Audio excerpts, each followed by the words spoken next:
o sea, vamos a introducir lo que es el estudio de hoy, que estamos estudiando los frutos del Espíritu, ¿verdad? Mejor dicho, Sí. el fruto del Espíritu, ¿sí? Gálatas 5:16 dice, digo pues, andad en el Espíritu y no satisfagáis los deseos de la carne, porque el deseo de la carne es contra el Espíritu y el del Espíritu es contra la carne, y estos se oponen entre sí para que no hagáis lo que quisierais. Pero si sois guiados por el Espíritu, no estáis bajo la ley. Y manifiestas son las obras de la carne, que son adulterio, fornicación, inmundicia, lascivia, idolatría, hechicerías, enemistades, pleitos, celos, iras, contiendas, disensiones, herejías, envidias, homicidios, borracheras, orgías y cosas semejantes a estas, acerca de las cuales os amonesto, como ya os le he dicho antes, que los que practican tales cosas no heredarán el reino de Dios. Mas el fruto del Espíritu es amor, gozo, paz, paciencia, benignidad, bondad, fe, mansedumbre, templanza. Contra tales cosas no hay ley. Pero los que son de Cristo han crucificado la carne con sus pasiones y deseos. Si vivimos por el Espíritu, andemos también por el Espíritu. Tremendo pasaje, ¿verdad? El fruto del Espíritu hemos estado viendo el amor, el gozo, paz, paciencia, benignidad, bondad. Y hoy vamos a ver fe. La fe, madre mía, hay tanta cosa que se puede decir de la fe, ¿verdad?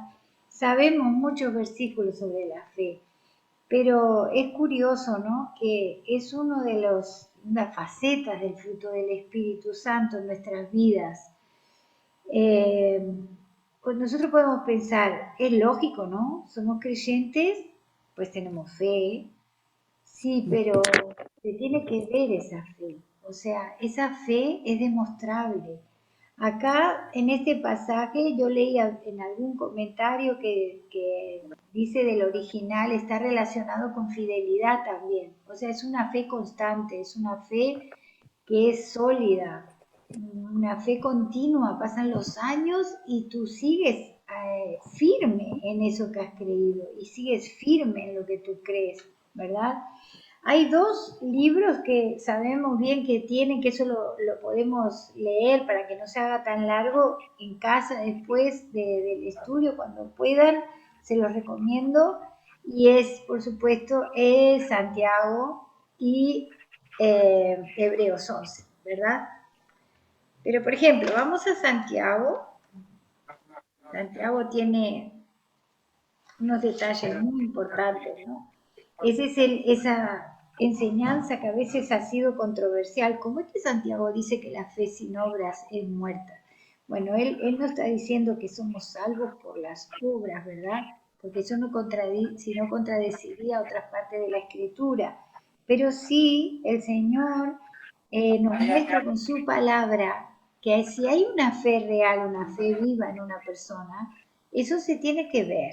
O sea, no es para tenerlo adentro y nadie se da cuenta de lo que creemos. Es como si tuviéramos un amor de esos que nadie sabe, que uno ama a alguien o ama a algo, pero nadie lo sabe, solo yo lo sé. No, eso no puede ser.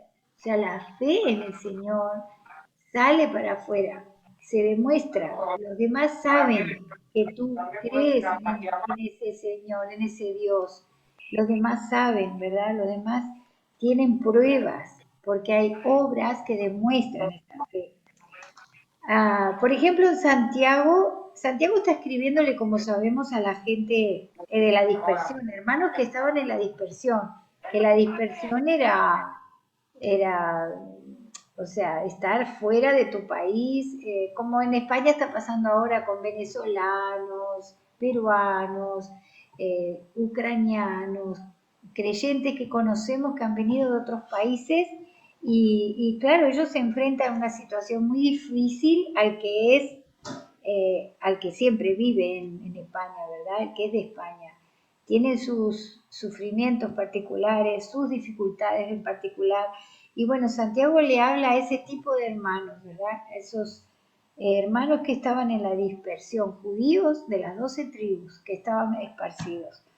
Y por supuesto tenían que enfrentarse a cosas muy difíciles. Pero le dice Santiago, hermanos míos, dice el 2, tened por sumo gozo cuando os halléis en diversas pruebas, sabiendo que la prueba de vuestra fe produce paciencia, mas tenga la paciencia su obra completa, para que seáis perfectos y cabales, sin que os falte cosa alguna. Ya está diciendo que una de las cosas importantísimas que producen las pruebas es la paciencia, nos da paciencia para seguir viviendo la vida cristiana, seguir adelante, ¿verdad? Si alguno, dice el 5, de vosotros tiene falta de sabiduría, seguramente para saber cómo enfrentar la prueba, para saberla entender la prueba, pídala a Dios, el cual da a todos abundantemente y sin reproche y le será dada. Pero pida con fe, no dudando nada, porque el que duda es semejante a la onda del mar, que es arrastrada por el viento y echada de una parte a otra. O sea, cuando uno a veces confía, a veces no confía, dice que es como si fuera un barco que va de un lado para otro, ¿viste? Una onda, una ola, ¿verdad? Que va para acá, que va para allá. Un día confía, otro día no confía, un día se fía del Señor, otro día no se fía del Señor, no. No piense, dice el 7, pues quien tal haga que recibirá cosa alguna del Señor. El hombre de doble ánimo es inconstante en todos sus caminos. Y así tenemos muchos pasajes que podemos leer de muchos versículos en Santiago que son muy importantes. Él les da muchos consejos buenos, Santiago, a sus compatriotas, ¿verdad?, que estaban a dispersión. Pero sigue hablando, por ejemplo, en el capítulo 2, versículo 14, hermanos míos, ¿de qué aprovechará si alguno dice que tiene fe y no tiene obras? ¿Podrá la fe salvarle? Claro, es que es una fe que se demuestra con hechos, si no, no es real esa fe, es lo que quiere decir él. No que por las obras somos salvos, fe más obras, sino que la obra es lo que demuestra esa fe que tenemos. Si un hermano o una hermana están desnudos, tienen necesidad del mantenimiento de cada día, y alguno de vosotros les dice, id en paz, calentados y saciados, pero no les dais las cosas que son necesarias para el cuerpo, ¿de qué aprovecha? O sea, se queda solo en palabrería, yo tengo fe, yo creo, yo te quiero ayudar, o sería bueno que hicieras esto, pero se queda solo en palabras porque no es real esa fe genuina de esa persona, ¿verdad? Pero alguno dirá, tú tienes fe y yo tengo obras. Muéstrame tu fe sin tus obras y yo te mostraré mi fe por mis obras. Ahí está la clave. Yo te mostraré mi fe por mis obras. Y no quiere decir solamente cuando hacemos limosnas, cuando ayudamos, sino en todo lo que hacemos en la vida. Todas las obras que hacemos demuestran si confiamos en el Señor. O sea, vamos a suponer nosotras que somos madres acá, todas las que estamos escuchando.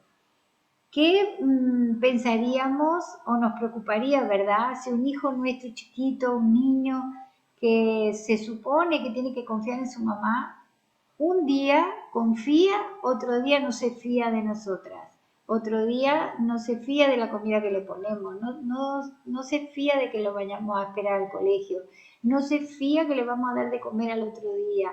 Nosotros pensaríamos, tiene un problema mi hijo. Porque lo normal es que el hijo vive tranquilo, porque sabe cómo es su mamá, sabe que lo quiere, sabe que lo cuida, sabe que le va a dar de comer siempre. Y eso es lo que dice Santiago. Las obras o las actitudes que tenemos muestran cuánto confiamos en el Señor. ¿Tú crees que Dios es uno? Dice 19. Bien haces. También los demonios creen y tiemblan. O sea, esa fe, yo creo en Dios, yo creo en Dios. Pero a ver, ¿tú crees de verdad? Porque la vida que estás llevando o las cosas que estás haciendo no demuestran que tú crees en ese Dios, no le crees a Él lo que Él dice, no te fías de lo que Él te aconseja. Entonces, ¿cómo? ¿Qué crees? ¿Crees que existe nomás? Pues los demonios también creen que existe Dios. Pero una cosa es eso y es una fe que te fías, que confías en Él. Es muy diferente. Mas quiere saber, hombre vano, que la fe sin obras es muerta. Muy fuerte eso. No existe entonces la fe esa que tú dices.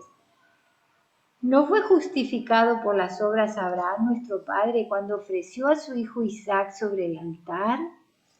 ¿No ves que la fe actuó juntamente con sus obras y que la fe se perfeccionó con las obras? Entonces dice, y se cumplió la escritura que dice, Abraham creyó a Dios y le fue contado por justicia y fue llamado amigo de Dios. Vosotros veis pues que el hombre es justificado por las obras y no solamente por la fe. Justificado porque mostró, como dice el otro versículo, si creyeres en tu corazón que Dios le levantó de los, si confesares con tu boca y creyeres en tu corazón, la obra es que lo confiesas, o sea, lo estás sacando para afuera. Por eso el fruto del Espíritu es todo la demostración hacia afuera de lo que yo creo dentro o de lo que yo digo que creo adentro. Entonces nos vamos a detener haciendo un repasito con esto de Abraham, porque hay muchos ejemplos en la Biblia que podríamos tener, ¿verdad? Tenemos en Hebreos 11 todas esas historias de la fe tan preciosas, ¿no? Cuando dices, pues la fe, el 11.1, la certeza de la fe, la certeza de lo que se espera. O sea, esa seguridad de lo que tú estás esperando. La convicción de lo que no se ve. O sea, estás seguro de algo que ni siquiera lo ves.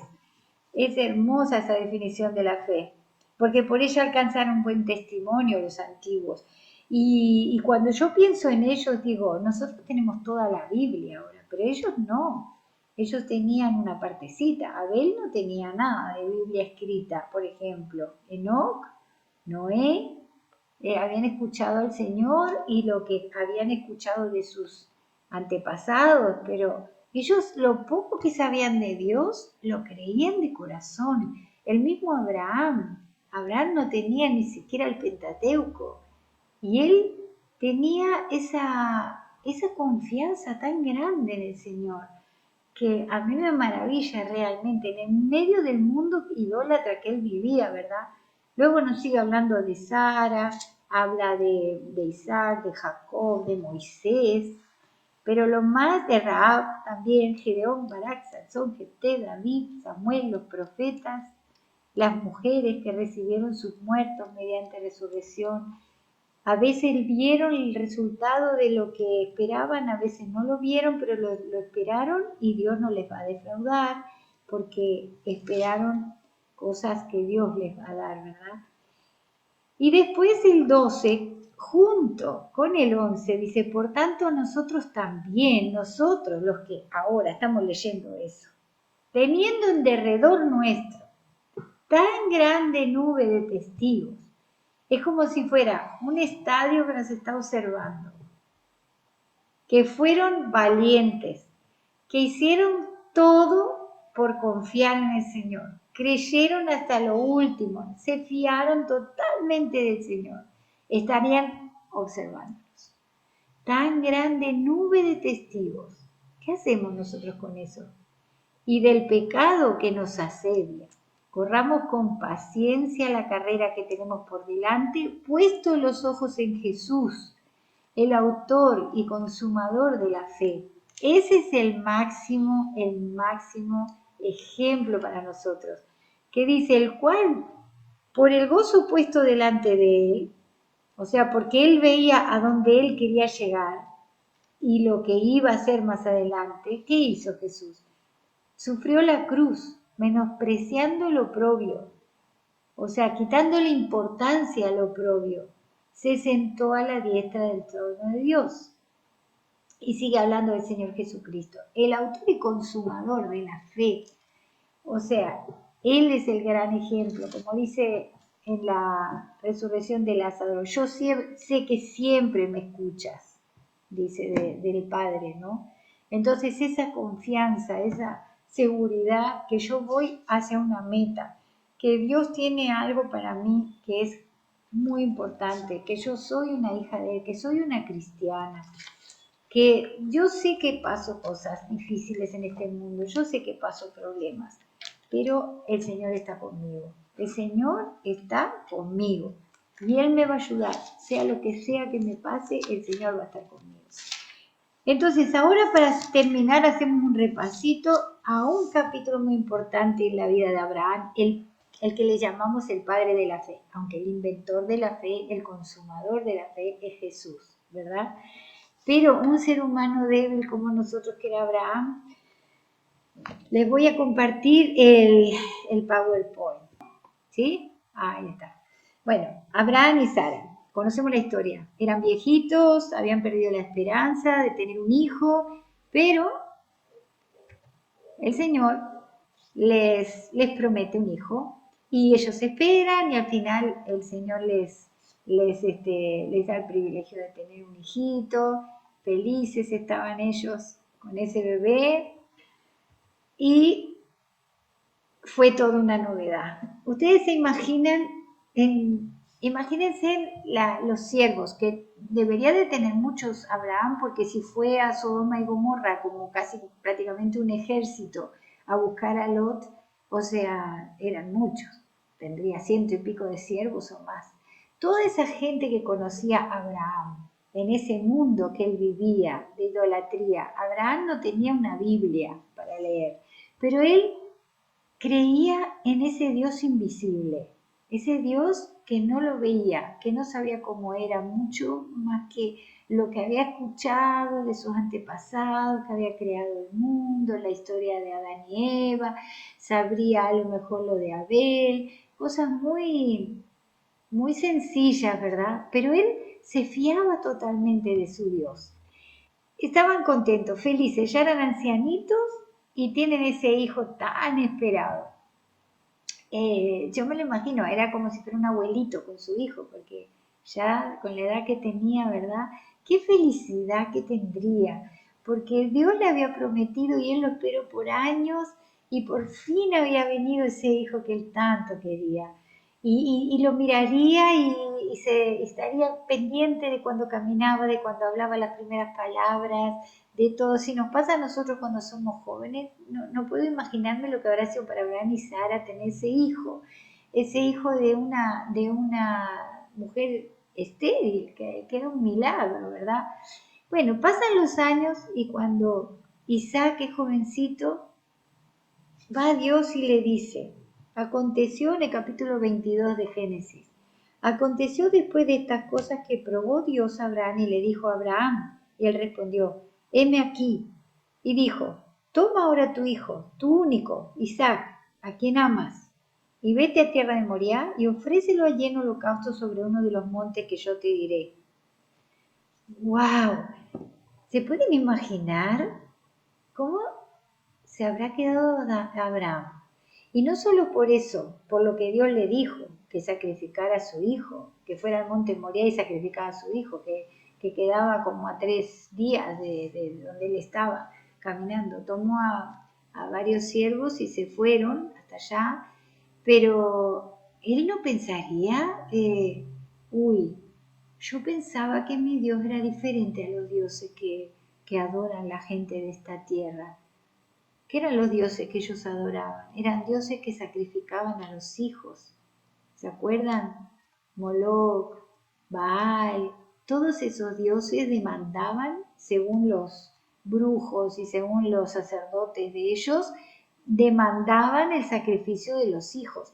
Que habían malas cosechas, pues había que sacrificar a los bebés más lindos del pueblo, que había pueblos que venían a hacerles la guerra y estaban perdiendo la guerra, había que sacrificar a los hijos.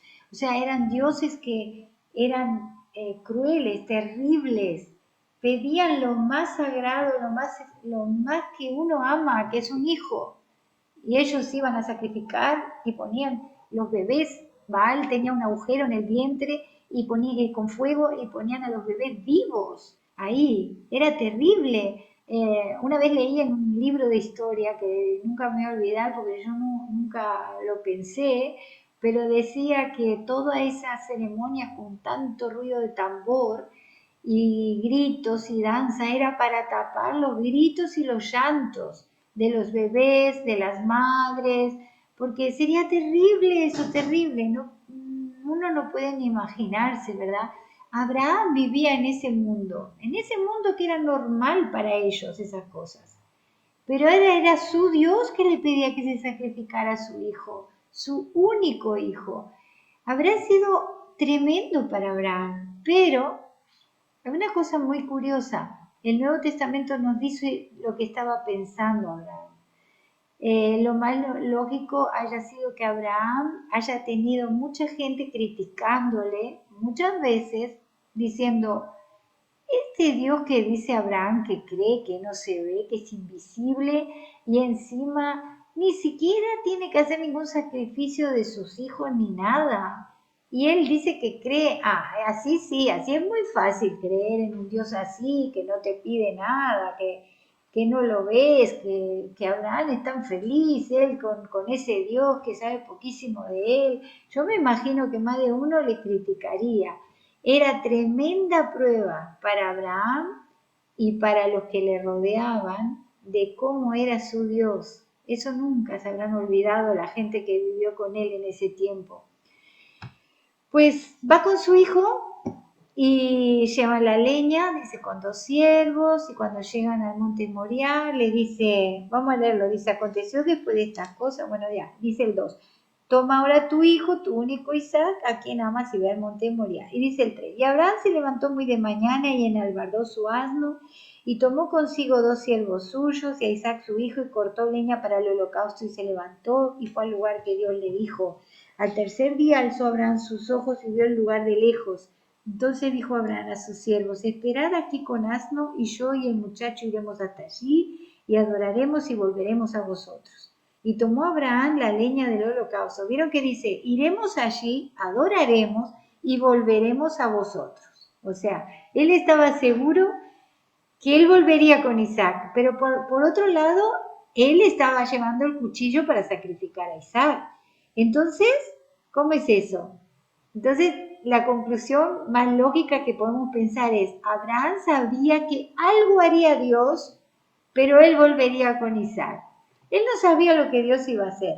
Y en el Nuevo Testamento nos dice que Abraham pensó que Dios le iba a dar vida a Isaac. Por eso es que él estaba tranquilo. Bueno, está bien, yo lo mataré, lo sacrificaré, pero seguro que Dios lo resucitará de nuevo, porque si Él me ha prometido que de Él va a salir una nación tan grande que no se podrá contar ni como las estrellas del cielo ni como la arena del mar, entonces yo voy a obedecer. Él dice que yo lo sacrifique, lo voy a sacrificar, pero Él me lo va a devolver igual. Pienso que todo eso andaría pensando Abraham, ¿no? Digo, ustedes no pensarían, no le darían vuelta a la cabeza. Creo que Abraham fue todo el rato pensando esas cosas. Bueno, pero yo sé que mi Dios no es así, que Dios no me va a quitar a Isaac, porque Él me lo prometió. Qué fe tan hermosa que tenía. O sea, cómo se fiaba de ese Dios suyo, que sabía que era un Dios de amor, un Dios que cuando prometía cumplía las promesas. Entonces, ¿por qué iba a dudar él? Aunque él le dijera que lo matara a Isaac, él igual iba a hacer algo. Esa era la confianza que tenía preciosa Abraham.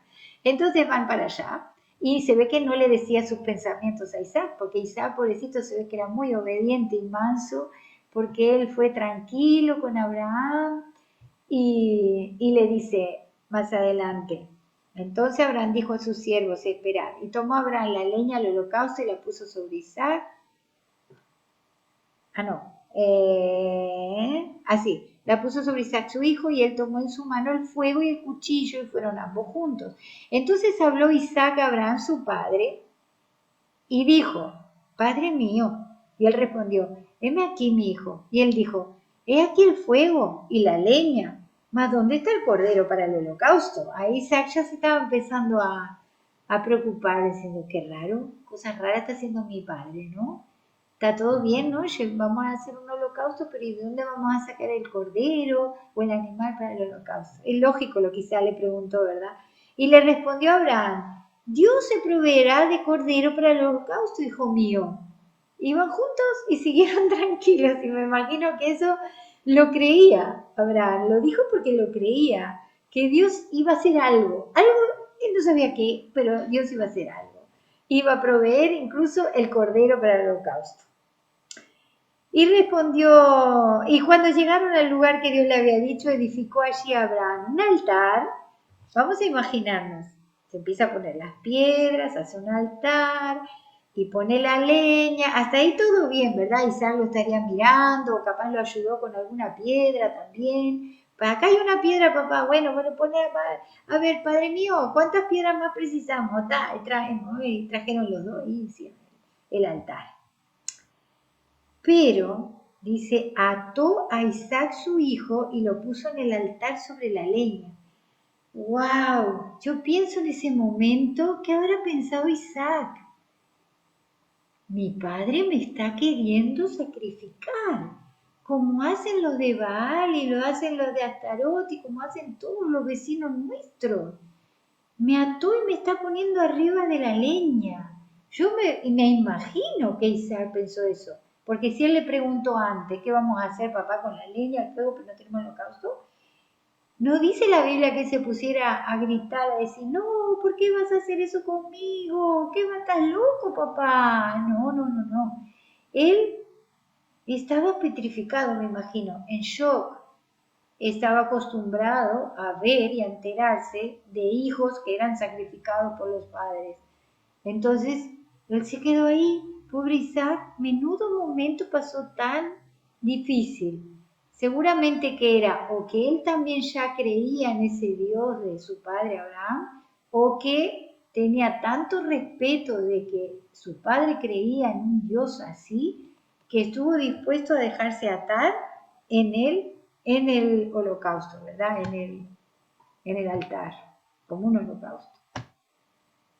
Ahora, ese dibujo, que siempre lo tenemos en las clases de escuela dominical, con Abraham levantando el cuchillo para matarlo, no es como dice la Biblia. A mí me gustaría encontrar un dibujo y nunca lo hacen como realmente fue. Y es muy importante ese detalle para mí.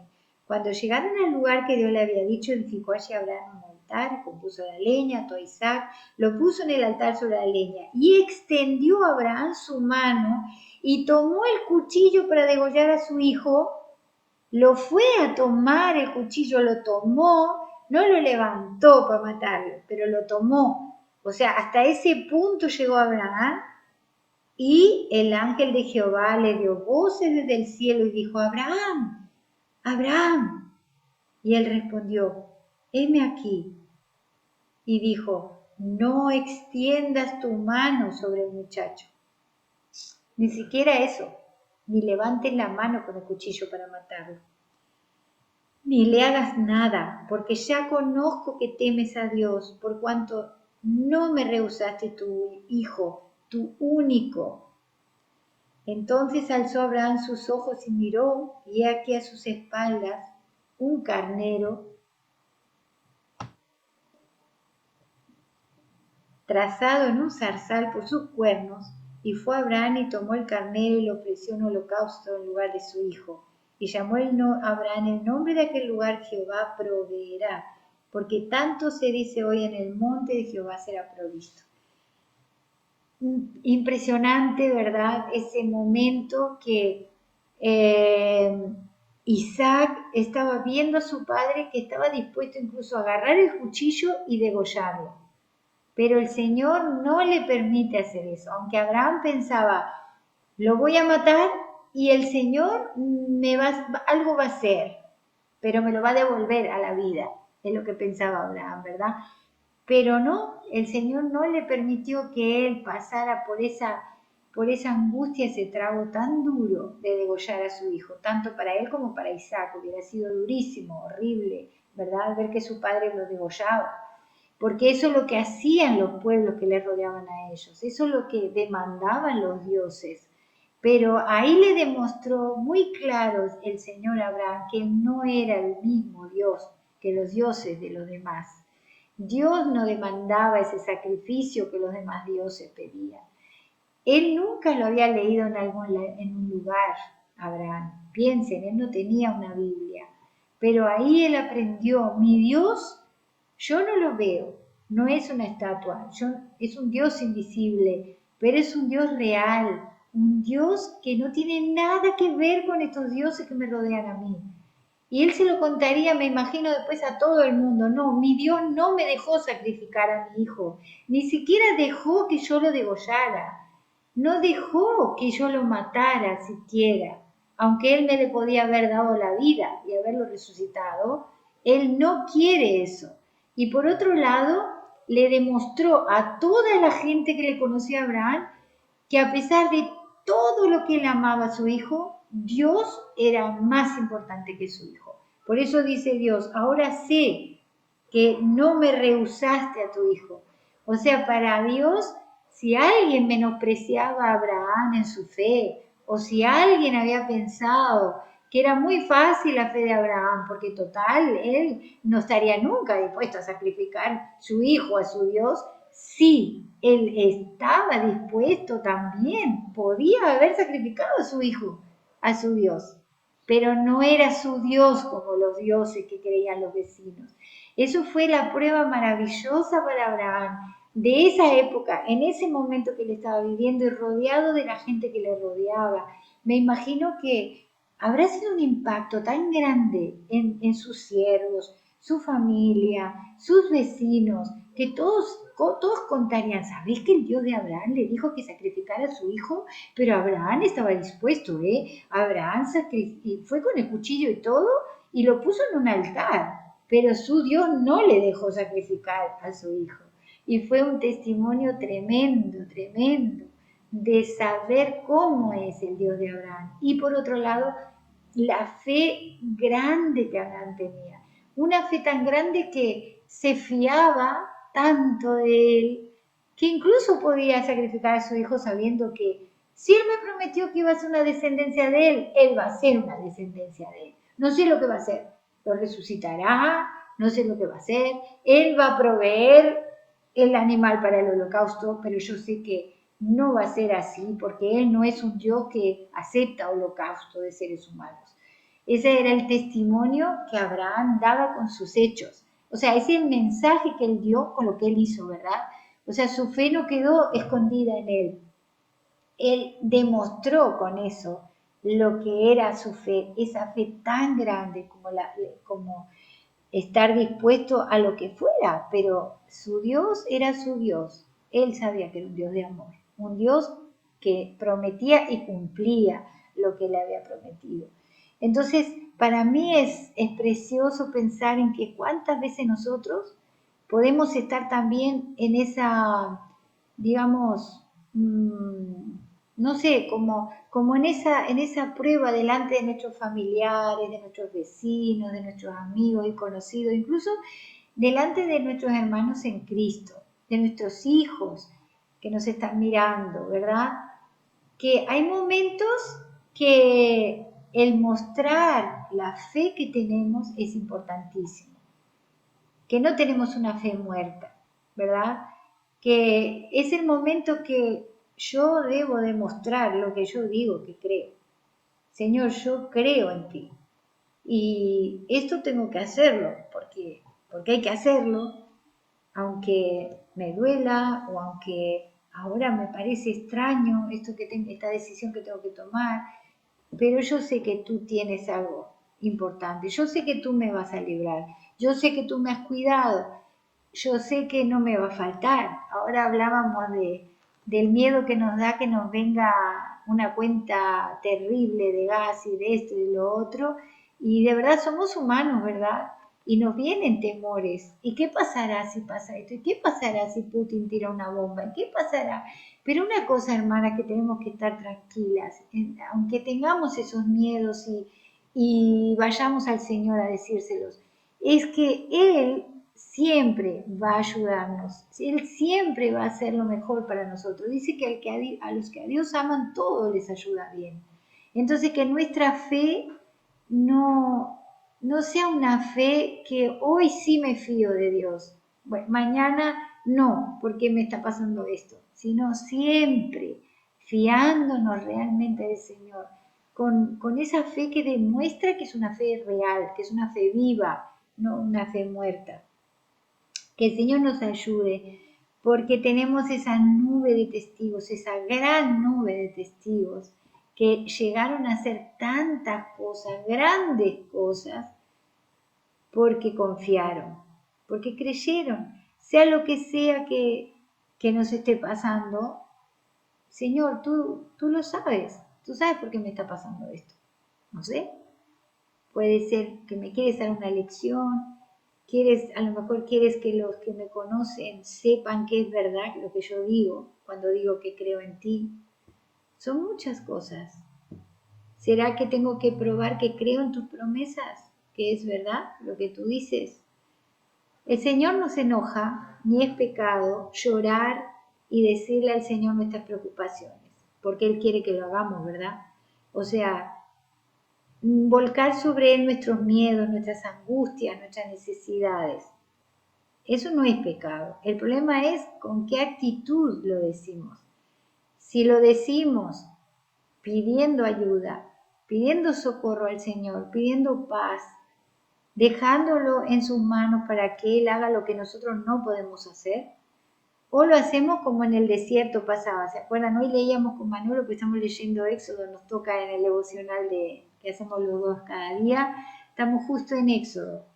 Y 3 días después que Dios abre el mar rojo y pone el agua en muros, y ellos pasan en seco, y todo el ejército de los egipcios delante de sus ojos se ahogan, y el Señor los libra con mano poderosa. 3 días después les empezó a faltar el agua y empezaron a quejarse y a enojarse. ¿Y ahora qué va a pasar? Y nos vamos a morir de sed. Y para eso nos has traído acá, para que nos moramos. Entonces, si ellos hubieran simplemente dicho, Señor, tú has hecho maravillas con nosotros, confiamos en ti, abriste el mar rojo, bueno, pues confiamos que nos vas a dar agua y nos vas a dar comida, estamos con hambre, ¿qué hacemos, Señor? Muéstranos qué podemos hacer, eso es una cosa. Y otra cosa es, no, ¿ahora qué? ¿Ahora qué vamos a hacer?